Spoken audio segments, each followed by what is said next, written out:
El siguiente ejercicio es una aplicación de la ley de Coulomb, el cual consiste en hallar la fuerza neta en la carga Q sub 0, ejercida por la carga Q sub 2 y por la carga Q sub 1.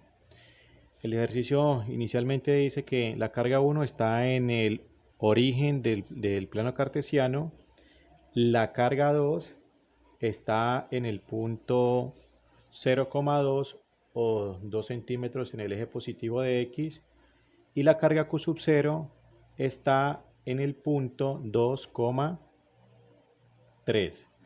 ¿Qué quiere decir? Que cuando vayamos a calcular la fuerza entre la carga Q sub 0 y Q sub 1, debemos calcular la distancia que la separa, o sea, R1, y cuando vayamos a calcular la fuerza entre la carga Q sub 0 y la carga Q sub 2, pues hallar la distancia R2, que si nos damos cuenta equivale a 3 metros. Entonces vamos a calcular la distancia R1.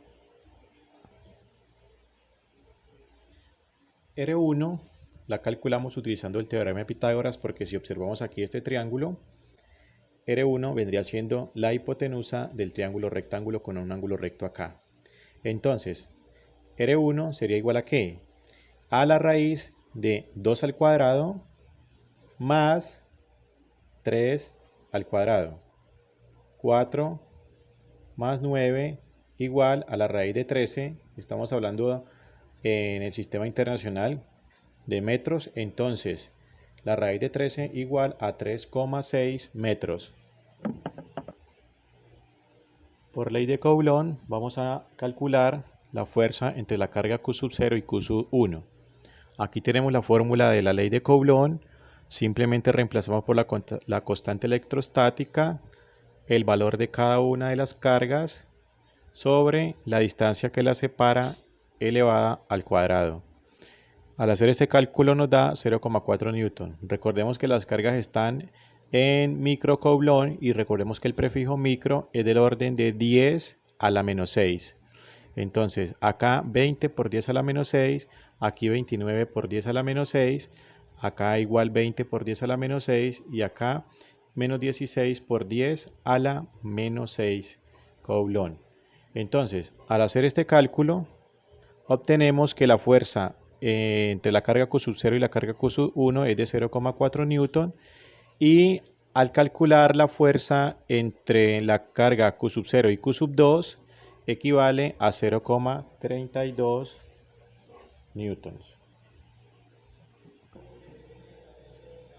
Como ya tenemos el valor de F sub 0,1 y F sub 0,2, procedemos a calcular las componentes de este vector, o sea, F01 en X y F01 en Y, para lo cual necesitamos del ángulo θ, que este ángulo θ corresponde a este mismo ángulo θ que tenemos acá en este triángulo.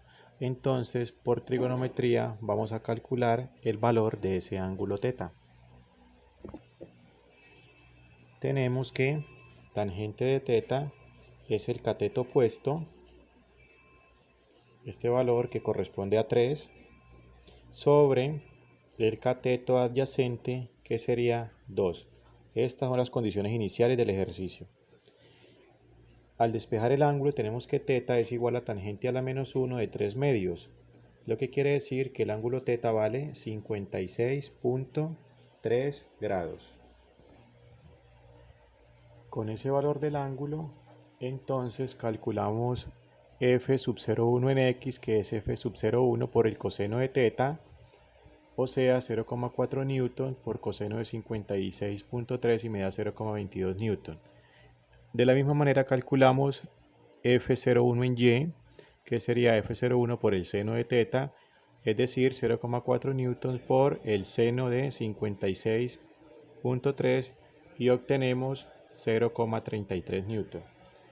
F2 está a lo largo del eje Y, pero si tomamos como referencia la carga Q sub 0, estaría a lo largo del eje Y negativo.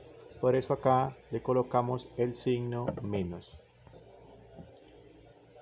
Calculamos entonces la fuerza total en X,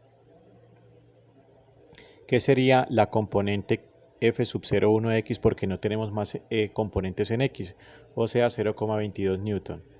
Y la fuerza resultante en Y, que sería 0,33 newton menos 0,32 newton y obtenemos 0,01 newton la fuerza total en el eje Y.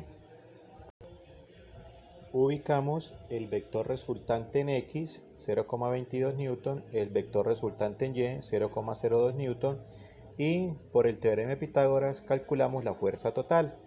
Entonces la fuerza total es igual a la raíz cuadrada de 0,22 newton al cuadrado más 0,01 newton al cuadrado y obtenemos que la fuerza total es de 0,2202 newton. Ahora vamos a calcular ese ángulo con respecto a X de la fuerza total. Entonces teta es igual a ¿qué? Perdón, alfa es igual a ¿qué? A tangente a la menos 1 de el cateto opuesto, que sería 0,01, sobre el cateto adyacente, que sería 0,22, y el valor de ese ángulo alfa es 12,4 grados.